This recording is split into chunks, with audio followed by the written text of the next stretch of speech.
Nós vamos dar sequência. Então, irmãos, naquele estudo que nós começamos semana passada, a necessidade do Espírito Santo na nossa vida, na vida da igreja, na vida do crente, na vida de todo aquele servo de Deus. O nosso texto-chave, hoje eu vou ainda convidar vocês a abrirem lá, né, se for necessário, mas nós vamos relembrar, enfatizar esse versículo, que é 1 Tessalonicenses 5:19. Marquem, porque todos os dias que a gente estudar isso aqui, nós vamos relembrar esse pequeno versículo que, como um pequeno versículo, muitas vezes a gente passa meio que por cima, mas, como nós vimos, não é só aqui que nós temos esse tipo de exortação. Diz esse versículo como? Não extingais o Espírito. Não extingais o Espírito. Não despreze, não coloque de lado o Espírito Santo. Nós precisamos dele o tempo todo na nossa vida. Nós vamos ver que Deus tem agido nesse mundo através da ação do seu Santo Espírito. A forma que Deus trabalha é interessante, né? Nós vemos isso bem claro ao longo de toda a Escritura, e hoje nós vamos ver como nós vamos estudar hoje a necessidade do Espírito Santo no Antigo Testamento, ele visto ali no Antigo Testamento. Nós vamos ver que desde a criação, Deus já tem operado dessa maneira. Quando eu perguntei semana passada, quando a gente fala do Espírito Santo, qual a primeira coisa que vem à sua mente? Então, alguns irmãos, eu acredito, talvez a maioria, pensou no Pentecostes. Eu acho que, por lógica, é o que mais chama atenção, porque aquele dia que o Espírito Santo veio sobre a igreja, né? Mas a irmã Leusa mencionou um outro na ótica dela, e é interessante, ela foi lá no começo. E é onde nós vamos começar mesmo hoje, tá? Que é a primeira vez que o Espírito Santo é mencionado na Bíblia, lá em Gênesis, no capítulo 1.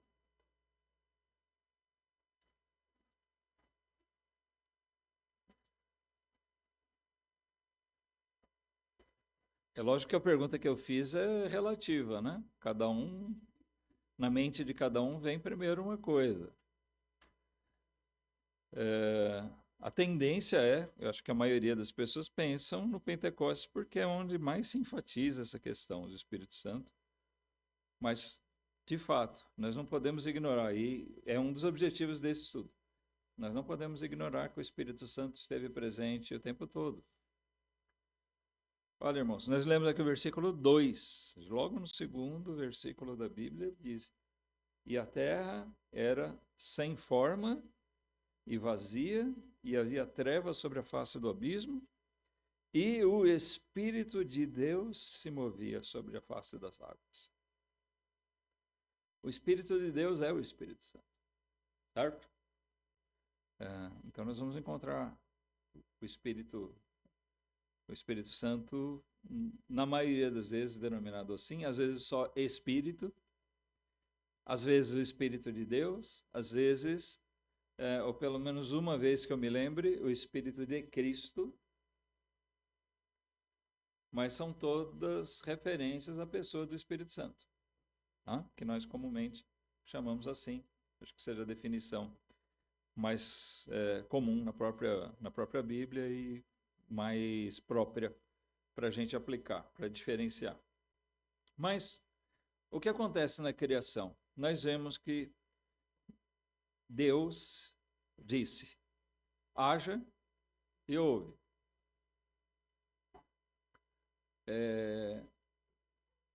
Ali nós temos uma referência clara ao papel do pai. Tudo procede da vontade de Deus na pessoa do pai.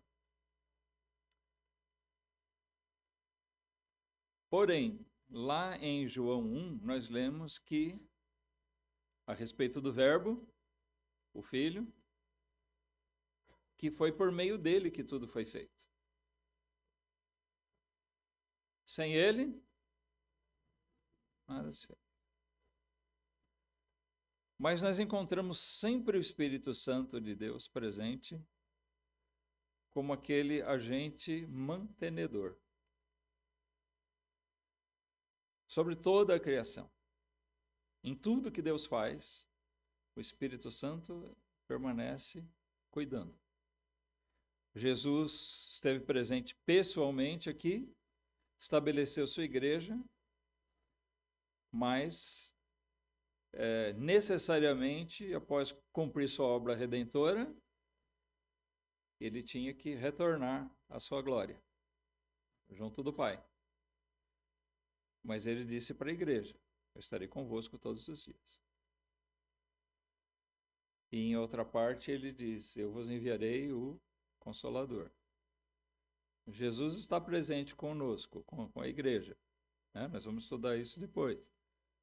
Mas através do quê? Do Espírito Santo.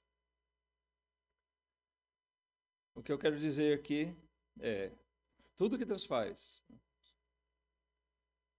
as obras dele, tem a participação do Espírito Santo. Deus havia criado os céus e a terra, e mesmo ainda informe, ou seja, sem forma e vazia, ainda Deus não havia colocado as coisas aqui na terra, né? Os animais, a vegetação, mas o Espírito de Deus já estava presente antes.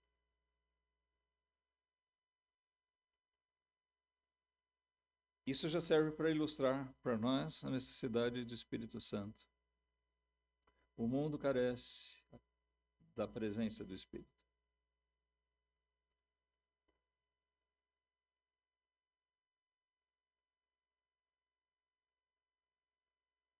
Jó, capítulo 33.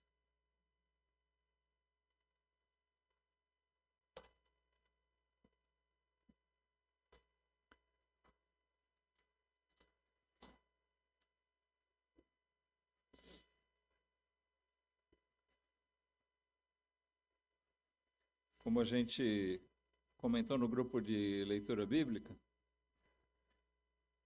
Jó é um dos livros mais antigos da Bíblia e traz relato a respeito da vida desse homem que foi, acredita-se ali, contemporâneo dos patriarcas. Viveu mais ou menos por aquela época, entre Abraão, Isaac e Jacó. Existem algumas referências bíblicas que sugerem isso. E até pelo o tipo de escrita, a forma dele escrita. Então, os estudiosos tendem a pensar assim. A narrativa, o tipo de sociedade que ele descreve, parece ser mesmo de tempos remotos, né? Mas a gente vê que nessa antiguidade do livro de Jó, e ele diz aqui no versículo 4, ele, na verdade, aqui palavras de um dos amigos de Jó, ele diz: o Espírito de Deus me fez, e a inspiração do Todo-Poderoso me deu vida. Eles tinham uma consciência, os servos de Deus tinham consciência de que nós somos também consequência da obra do Espírito de Deus. Deus age, a gente tenta assim destrinchar papéis para as pessoas do Espírito Santo, mas nós não podemos esquecer que ele não são três deuses. Hã? São as três pessoas em um único Deus. O Espírito Santo estava presente no mundo. Os servos de Deus tinham consciência da necessidade do Espírito Santo na vida deles. E nós vemos isso ao longo do Antigo Testamento. Vamos lembrar, irmãos, que esse estudo aqui não é teológico, assim, no sentido de defender alguma posição teológica. Esse estudo aqui visa nós enxergarmos a necessidade do Espírito Santo e para que isso tenha efeitos práticos. Tá? Se a gente entender corretamente, biblicamente, e aplicar isso biblicamente, nós vamos alcançar o objetivo desse estudo. Nos versículos que a gente viu no estudo passado, introdutório, nós vimos o clamor que os servos de Deus ensinam que nós devemos ter para que o Espírito Santo esteja agindo no nosso meio. Que a gente possa sentir o Espírito Santo agindo na vida da nossa igreja, o Espírito Santo agindo na nossa vida. Perceber a ação do Espírito Santo, a presença e a ação dele.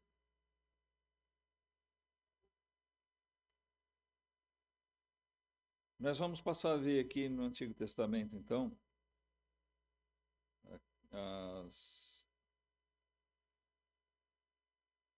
exemplos claros, né, da presença do Espírito Santo agindo na vida de pessoas.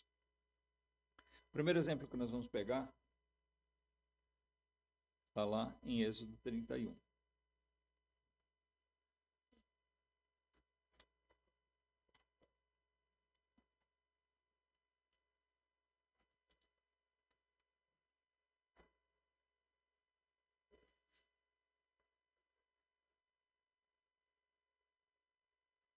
Algum tempo atrás, nós estudamos sobre o tabernáculo.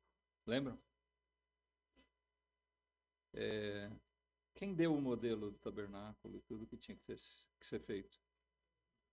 Deus mesmo, né? Ele disse como tinha que ser. Ele entregou essas ordens para quem? Moisés. Foi Moisés quem fez? Não foi Moisés quem fez.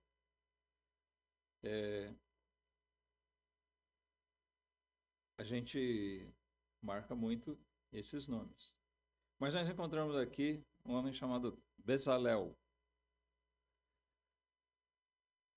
E olha só o que diz esses versículos, irmãos. Capítulo 31, versículos 1 vamos ver até o 5, tá? Ele diz, depois falou o Senhor a Moisés, dizendo, eis que eu tenho chamado por nome a Bezalel, o filho de Uri, filho de Ur, da tribo de Judá. Quando nós lemos assim, eu chamei por nome, fica bem claro, Deus, eu escolhi esse aqui. Eu escolhi, tá? Eu chamei ele, eu preparei ele, Moisés, tá? Então, esse Bezalel é ele, tá? Para não ter confusão, é identificado aqui. Qual é a linhagem? É o filho de Uri, filho de Ur, da tribo de Judá. E olha o versículo 3, diz, e o enchi do Espírito de Deus, de sabedoria, de entendimento, de conhecimento em todo o lavor, todo tipo de trabalho, para elaborar projetos e trabalhar em ouro, em prata e em cobre, e em lapidar pedras para engastar e em entalhes de madeira para trabalhar em todo o lavor. Então, olha só, ele fala aqui de um homem que tinha capacidades técnicas para trabalhar com aqueles materiais, aquelas coisas que seriam empregadas na obra, na feitura das coisas do tabernáculo. Quem lembrava do nome de Bezalel? Não, né? A gente lembra de Moisés.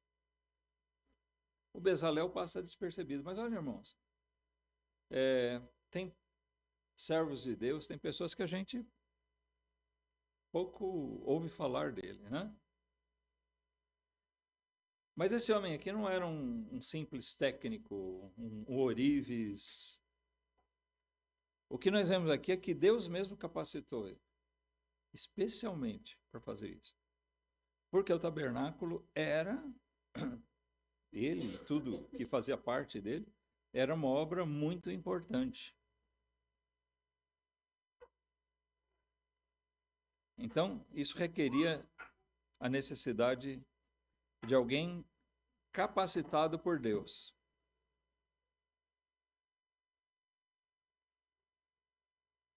E a gente não sabe se esse Bezalel recebeu treinamento, se ele, talvez no tempo que eles viveram como escravos no Egito, para fazer algum trabalho lá, talvez ele tenha sido treinado, não sei. O fato é que Deus preparou ele para essa obra aqui. Deus capacitou. E nós vemos que essa capacidade dele não provém do treinamento, do estudo. Deus não fala que, olha, porque eu pego o Bezalel, mas é porque ele fazia isso lá no Egito, ele aprendeu. Não, ele fala porque eu o enchi do Espírito de Deus, versículo 3. Tá?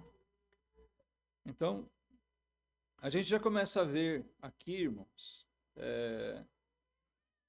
o Espírito de Deus, o Espírito Santo, agindo na vida da congregação, do povo de Deus ali, Israel, aquela nação que estava se formando,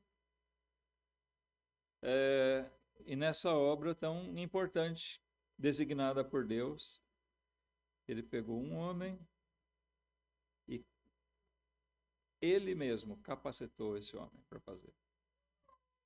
Tá? A capacidade do Bezalel vinha do Senhor. E Moisés teve a incumbência de supervisionar. Deus deu ordem para ele olhar tudo, né? Examinar tudo. Moisés não rejeitou nada. Tudo estava perfeitamente feito conforme Deus havia mandado.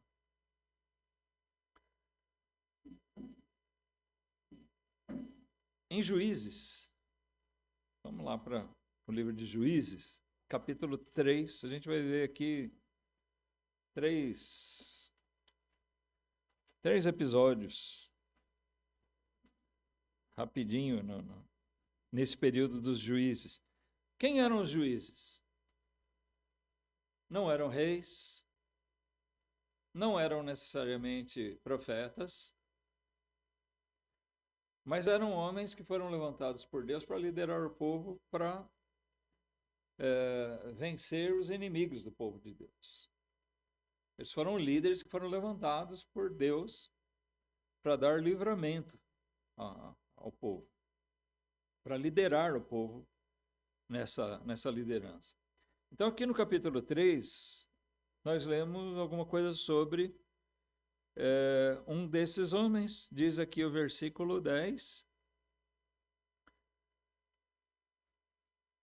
E veio sobre ele, vamos ler o 9 também, desculpa. E os filhos de Israel clamaram ao Senhor. E o Senhor levantou aos filhos de Israel um libertador que os libertou.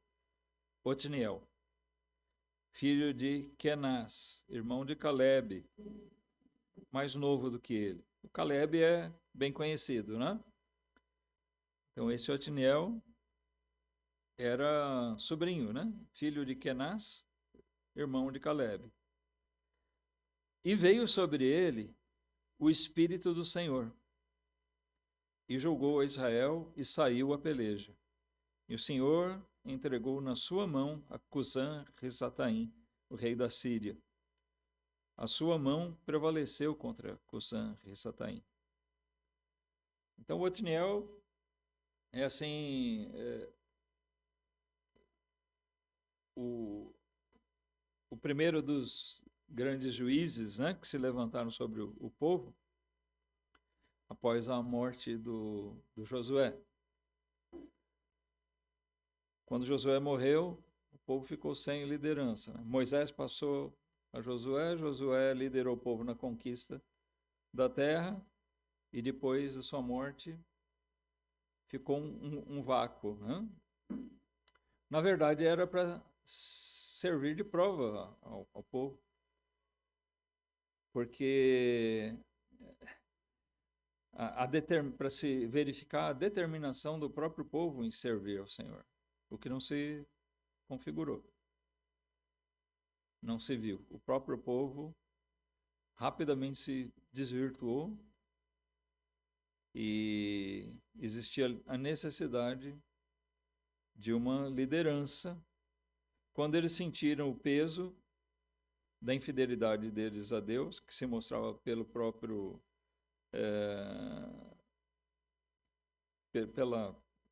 pelo domínio, pela força dos inimigos dominando eles, ao passo que Deus colocou eles na terra para eles prevalecerem e dominarem aquela terra, conquistarem aquilo. Mas sempre foi necessária a intervenção de juízes. Mas, olha, irmãos, a gente vê aqui, esses homens fizeram grandes coisas. Eles lideraram o povo em situações bem adversas, bem difíceis. Mas por quê? Com que poder, com que capacidade eles fizeram isso? Aqui nós lemos que Deus colocou sobre ele o Espírito do Senhor. Olha o Espírito de Deus, a importância dele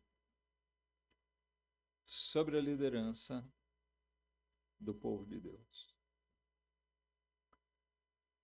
para que eles fossem corretamente conduzidos. Aqui eles estavam enfrentando um inimigo grande, né? A Síria era uma nação poderosa para a época. Mas a gente vê outros casos. Vamos ver um pouquinho aqui à frente, no capítulo 6.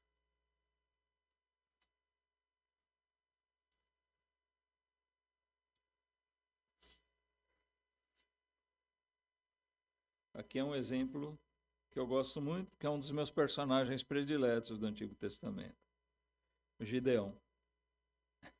Eu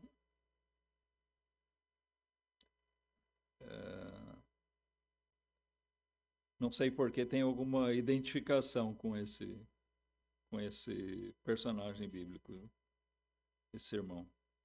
Será que eu vou conhecer ele um dia? O Gideão, ele era um homem bem simples, né? Um camponês. Mas o que a gente lê aqui no versículo 34, então o Espírito do Senhor revestiu a Gideão, o qual tocou a trombeta, e os abiesritas se ajuntaram após ele. Bom, nós vamos pegar só esse versículo, não vamos pegar toda a história do Gideão. Mas eu tenho que resumir um pouquinho aqui, porque isso é importante. O Gideão era um camponês. E Deus falou para ele, Gideão, você vai liderar meu povo para vencer o inimigo, se eu não me engano, os filisteus aqui. Posso estar errado? Não vou. Acho que eram os filisteus. Hã? Os midianitas. Opa, obrigado. Então, os midianitas estavam prevalecendo sobre eles, e Deus então levantou Gideão. Gideão se sentiu extremamente incapaz. E quer saber? Ele estava certo, ele era incapaz. Ele não era um homem de guerra. Tá? Ele não era um general, não tinha essa capacitação.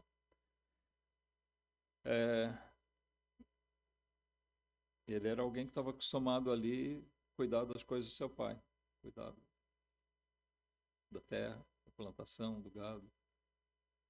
E Deus de repente fala para um homem desse: olha, você vai liderar o meu povo, você vai ser o general do meu povo.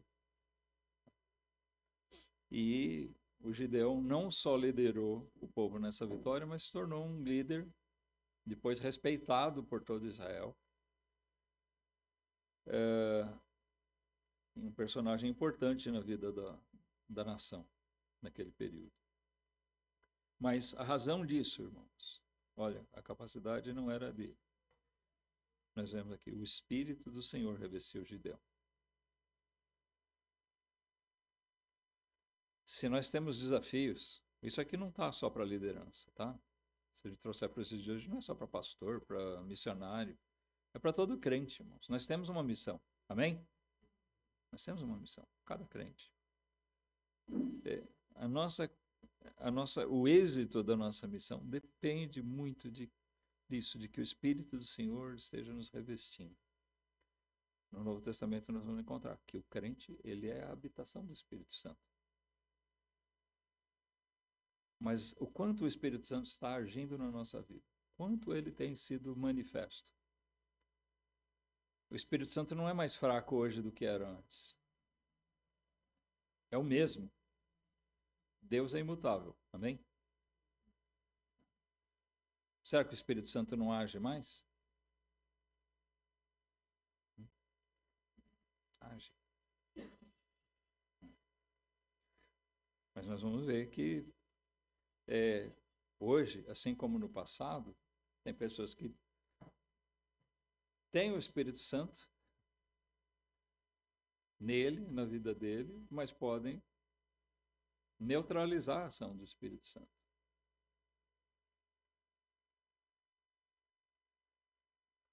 No sentido que nós lemos lá, extinguir o Espírito Santo. Foi o alvo do estudo passado, né?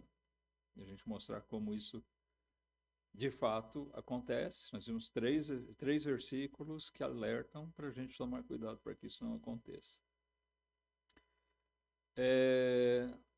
Mais um, Juiz, no capítulo 14. Esse aqui, então,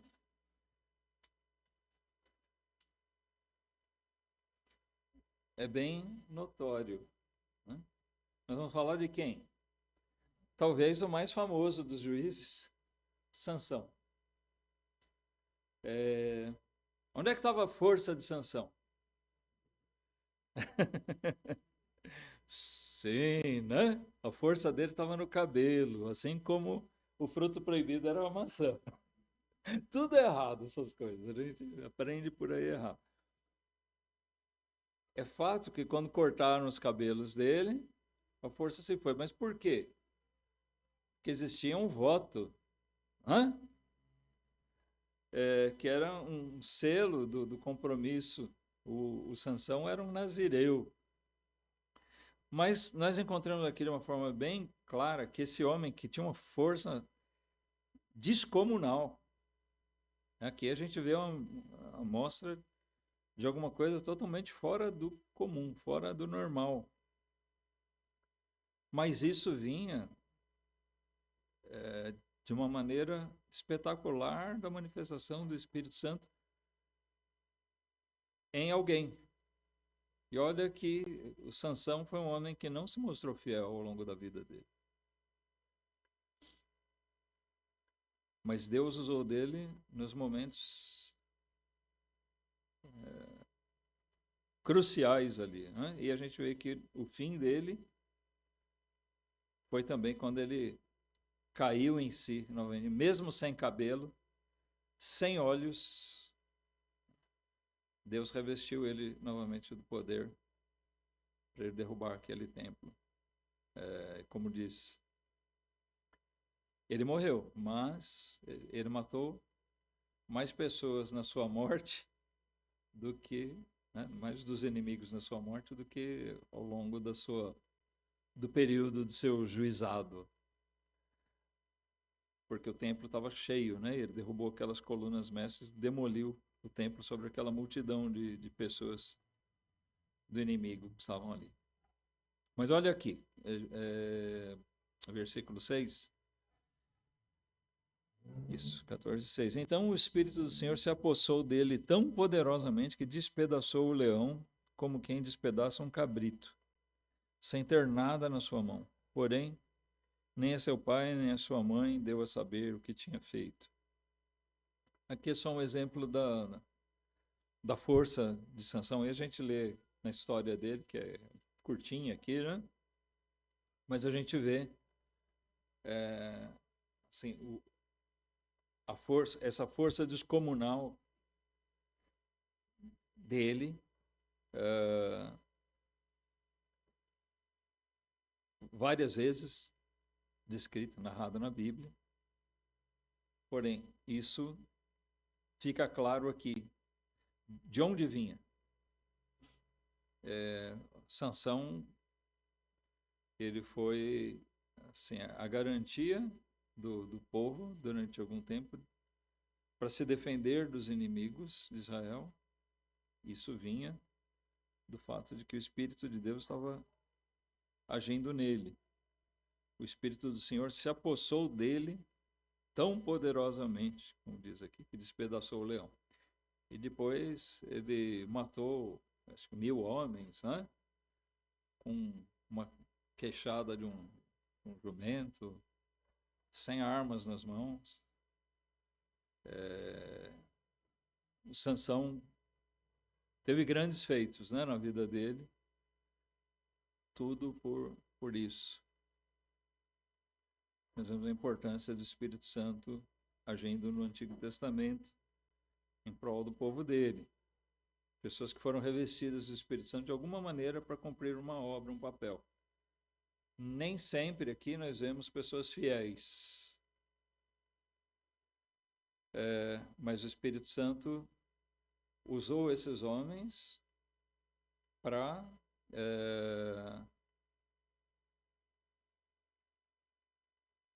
cumprir os seus objetivos. Quando a gente olha para a vida de Sansão, a gente vê fraquezas imensas, né? Mas a gente não pode esquecer também que lá em Hebreus, lembra? Ele é relatado entre os chamados heróis da fé.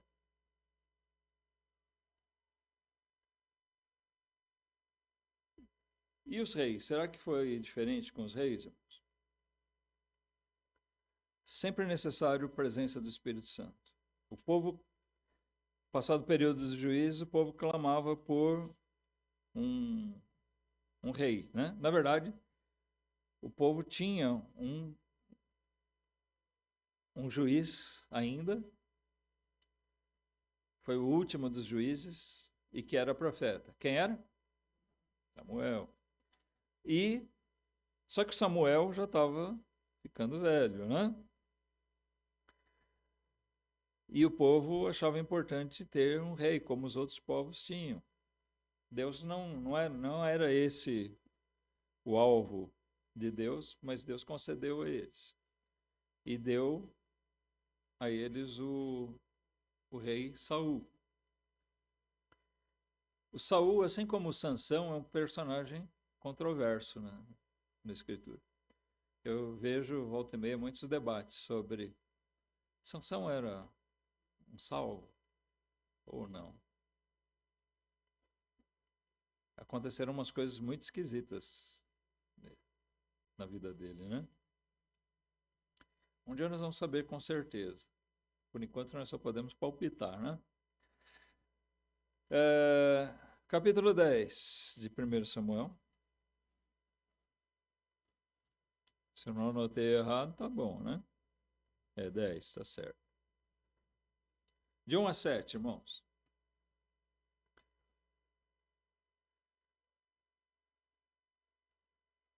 Então tomou Samuel um vaso de azeite e lhe o derramou sobre a cabeça, e beijou-o e disse: Porventura não te ungiu o Senhor por capitão sobre a sua herança? Apartando-te hoje de mim, acharás 2 homens junto ao sepulcro de Raquel, no termo de Benjamim, em Zelza, os quais te dirão: Acharam as jumentas que foste buscar, e eis que já o teu pai deixou o negócio das jumentas, e anda aflito por causa de vós, dizendo: Que farei eu por meu filho? E quando dali passares mais adiante, e chegares ao carvalho de Tabor, ali te encontrarão 3 homens que vão subindo a Deus, a Betel. Um levando 3 cabritos, o outro 3 bolos de pão, e o outro um odre de vinho. E te perguntarão: Como estás? E te darão 2 pães que tomarás das suas mãos. Então chegarás ao outeiro de Deus, onde está a guarnição dos filisteus, e há de ser que, entrando ali na cidade, encontrarás um grupo de profetas que descem do alto, e trazem diante de si saltérios e tambores e flautas e harpas, e eles estarão profetizando. E o Espírito do Senhor se apoderará de ti, e profetizarás com eles, e tornar-te-ás um outro homem. E há de ser que, quando esses sinais te vierem, faz o que achar a tua mão, porque Deus é contigo. Até aqui. Então, olha que interessante, né, irmãos? O Saul, ele não mandou currículo para ser rei de Israel. Ele estava perdido. Ele saiu atrás de 2 jumentas do seu pai que tinham desaparecido. E nesse mesmo tempo, Deus falou com Samuel: Olha, o povo quer um rei. Nós vamos dar um rei para ele. Você vai ungir um homem que eu escolhi. E orientou Samuel o que fazer para eles se encontrarem. E o Saul, encontrando Samuel, perguntou para ele se tinha visto as jumentas, né? Então nós vemos aqui, o Samuel tomou o Saul, ungiu ele, né?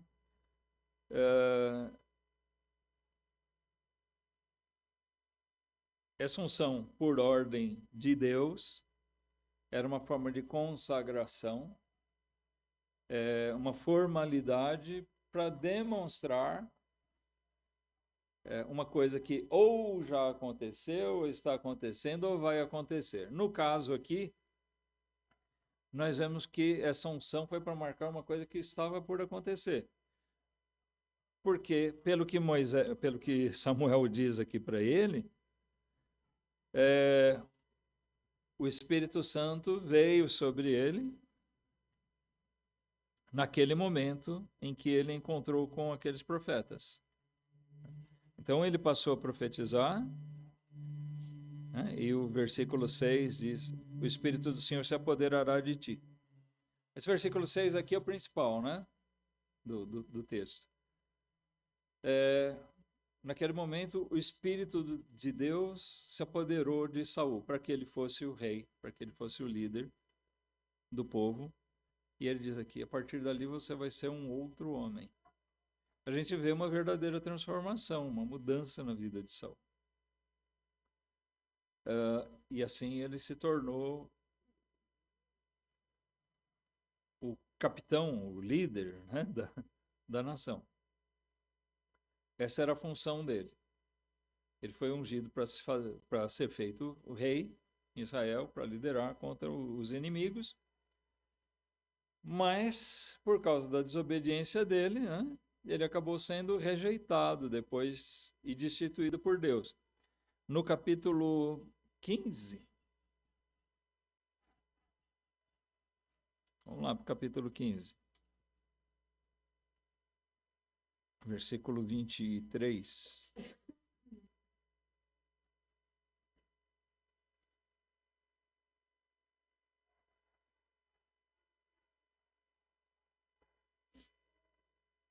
Ele foi rebelde, né? Ele se precipitou, começou a agir pela própria cabeça. Então, nós vemos aqui, quando ele encontrou com Samuel, aqui nós lemos o versículo 23, porque a rebelião é como o pecado de feitiçaria, e a obstinação é como iniquidade e idolatria. O que Samuel está dizendo para ele aqui, os problemas do Saul, rebelião, obstinação, teimosia. Ele não ouviu o conselho de Samuel e não atentou ao Espírito Santo. O que a gente pode dizer? O Saul fez exatamente aquilo que Paulo no Novo Testamento ensina que nós não devemos fazer. Ele extinguiu o Espírito Santo. Ele neutralizou a ação do Espírito, que notoriamente estava presente na vida dele. Assim como Sansão também tinha feito no meio tempo. A diferença aqui é que a gente vê que Sansão, pelo menos no último fôlego de vida, ele retomou isso e o Espírito de Deus se apoderou dele novamente e usou ele naquele ato ali no templo de Dagon, né? O Saul permaneceu na sua obstinação. E o Samuel fala aqui que esses pecados de rebelião e obstinação, eles são tão graves quanto a feitiçaria e a idolatria. Se a gente pegar a Bíblia, irmãos, tem 3 tipos de pecado que são condenados o tempo todo: fornicação, idolatria, feitiçaria. Presta atenção nisso. Tá? Todos os outros pecados vêm desses 3. Vamos dizer assim, esses são a raiz de todos os outros. Seguindo na leitura aqui, versículo 23 ainda. Né? Porquanto tu rejeitaste a palavra do Senhor, ele também te rejeitou a ti, para que não sejas rei. O Senhor rejeitou Saul para ele não ser mais rei. Deus tinha revestido ele do Espírito, ungido ele para ser rei. E agora Samuel diz, Deus retirou isso por causa da sua obstinação. Você não vai ser mais o rei de Israel. Versículo 24. Então disse Saul a Samuel, pequei porquanto tenho transgredido a ordem do Senhor e as tuas palavras, porque temi ao povo e dei ouvidos à sua voz. Deu uma desculpinha aqui, né? Agora, pois, rogo-te, perdoa o meu pecado e volta comigo para que adore ao Senhor. Porém, Samuel disse a Saul, não voltarei contigo, porquanto rejeitaste a palavra do Senhor. Já te rejeitou o Senhor, para que não sejas rei sobre Israel. E virando-se Samuel para se ir, ele lhe pegou pela orla da capa e a rasgou. Então Samuel lhe disse, o Senhor tem rasgado de ti hoje o reino de Israel e o tem dado ao teu próximo melhor do que tu. A gente vê um Saul assim desesperado, né, por isso. Mas o fato de extinguir o Espírito Santo pode trazer tristes consequências na vida de uma pessoa. A gente vê o que aconteceu com o Sansão, a gente vê o que aconteceu com o Saul. Foram homens que num dado momento eles serviram o Senhor. Tá? Como a gente está no ambiente do Antigo Testamento, eu não vou entrar no mérito da questão quanto à salvação do Saul. Sansão, se ele é posto como um herói da fé, não tenho o que questionar.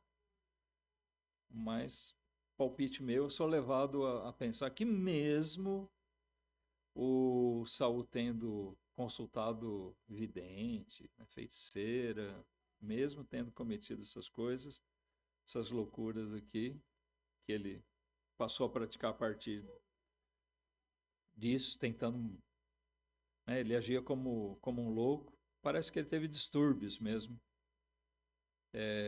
psicológicos, emocionais.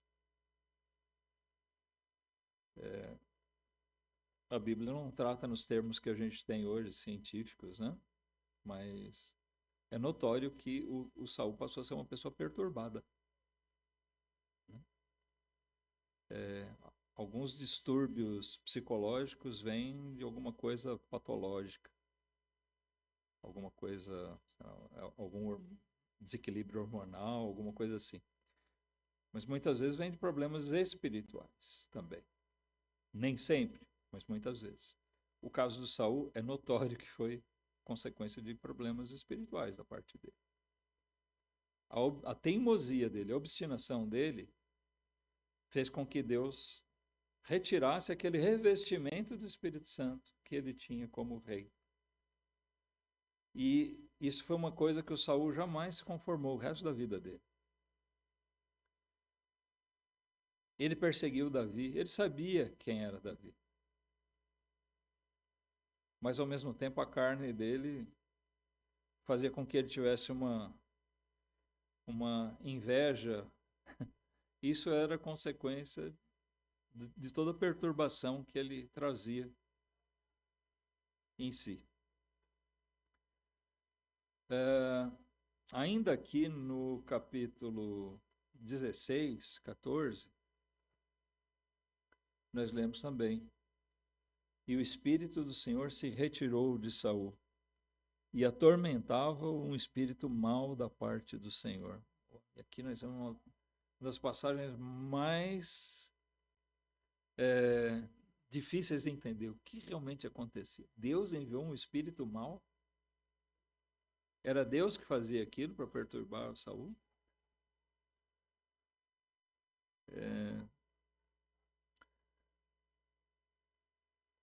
O que nós percebemos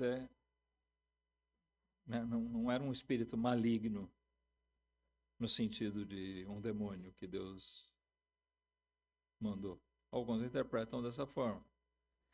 Mas eu entendo que a partir do momento que Deus retirou o espírito de Saul, essa vinda do espírito mau da parte do Senhor era aquilo que Deus deixou a alma dele perturbada mesmo. Ele foi entregue a si mesmo. E isso fazia de Saul um homem atormentado. E a sequência do versículo aqui descreve as atitudes totalmente insanas, né, malucas que o Saul passou a ter. Mas curiosamente no versículo imediatamente anterior, versículo 13, nós lemos, né, que Deus retirou o Espírito Santo aqui do Saul, no versículo 14, mas ele havia revestido outro. Versículo 13 diz: então Samuel tomou o chifre do azeite e ungiu no meio de seus irmãos. E desde aquele dia em diante, o Espírito do Senhor se apoderou de Davi. Então Samuel se levantou e voltou a Ramá. Porque quando Deus destituiu, falou: o Saul não vai ser mais rei. Ele falou para Samuel: eu vou te mostrar um outro rei, um homem conforme o meu coração, não como Saul. E Deus direcionou Samuel para ungir o Davi. Davi não tomou posse do reino imediatamente, né? Foi um processo, mas ele já era a pessoa escolhida de Deus para isso. E uma das coisas que parece que perturbava muito Saul é que a partir de um certo momento ele percebeu isso, que o Davi era escolhido para ser o sucessor dele. E quando Jonatas, o filho de Saul, se afeiçoou a Davi, fez amizade com ele, foi fiel a ele, o Saul chegou a repreender. No sentido, você não está vendo que ele vai tomar o que é teu? Porque pela lógica, o que aconteceria? O Saul era o rei, o próximo rei seria o Jonatas, né? O herdeiro dele. Mas Jonatas não fez caso disso.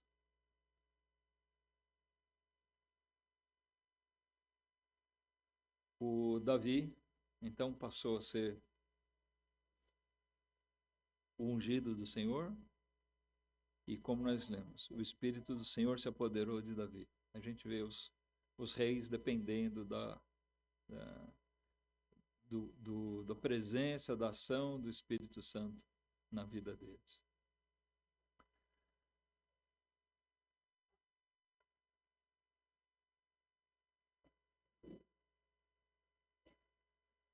Nós vamos ter que fazer esse estudo aqui em duas partes, tá, irmãos? Porque nós vamos ver ainda os profetas.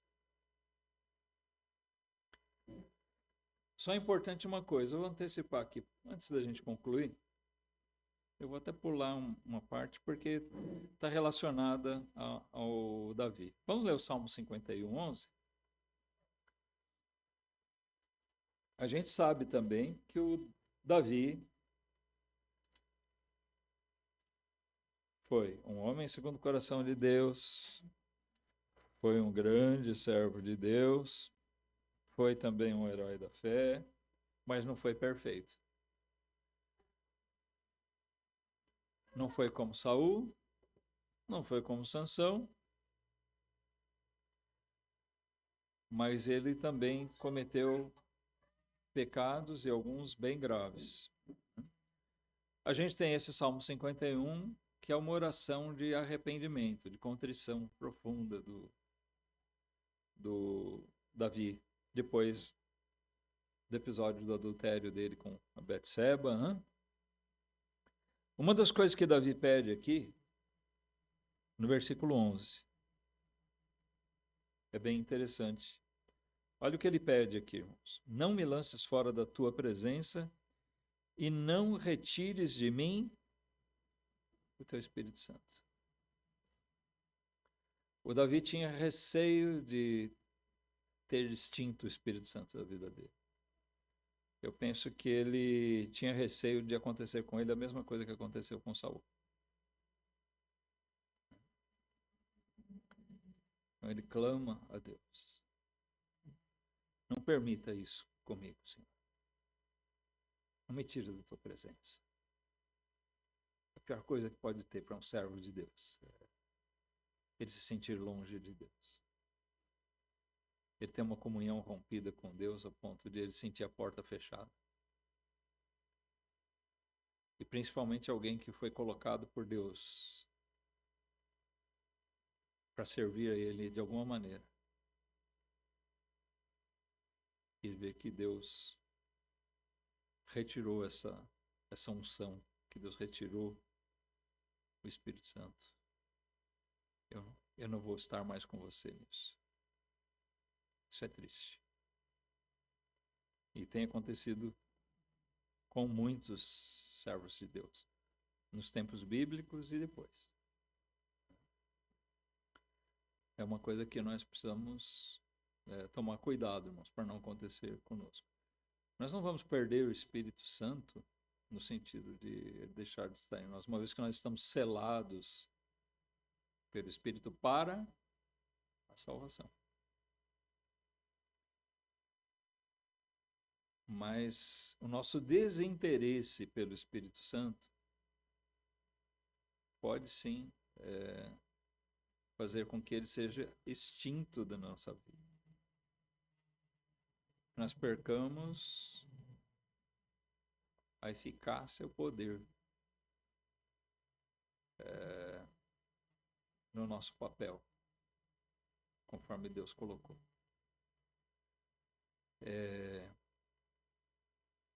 Como crentes, todos nós sabemos e eu acho que queremos glorificar a Deus, testemunhar dele.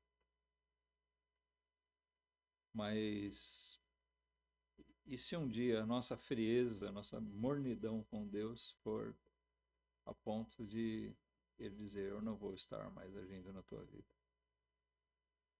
Que vida triste vai ser essa do crente? Sobre pastores, né? Tem gente que diz, uma vez pastor, sempre pastor.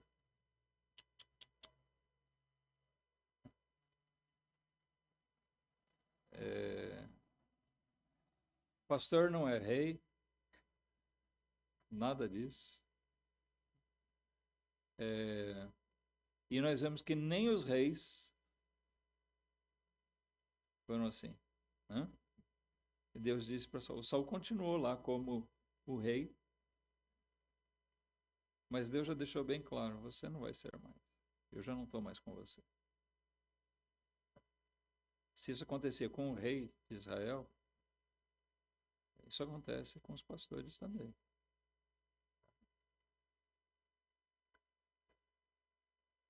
pastor é pastor enquanto ele tem um rebanho, enquanto ele bem servir, enquanto ele for fiel a Deus. Enquanto ele estiver realmente servindo a Deus. Seja como um pastor local, seja como um missionário, mas que ele esteja servindo com fidelidade a Deus. Alguns são tentados aí pela avareza, se tornam mercenários. Outros vão seguindo pelas práticas do mundo religioso. A frieza faz com que eles esqueçam a dependência do Espírito Santo e a necessidade do Espírito Santo na vida deles. E quando vai ver, não tem. Não tem que o Antigo Testamento mostra. Deus revestiu e esses homens foram cheios, eles foram possuídos pelo Espírito Santo, eles foram dominados para ser usados pelo Espírito Santo. Mas alguns deles, num certo momento, Deus retirou isso. Alguns deles, outros não. Tá? Esse era o medo do Davi, que fosse retirado isso dele. Então é um medo que a gente deve ter também. E é por isso que Paulo exorta. Não extinga o Espírito Santo. Amém? A gente continua semana que vem. Vamos ver os profetas também. Concluindo o Antigo Testamento. A ideia era fazer num domingo só, mas eu já imaginava que eu não ia conseguir.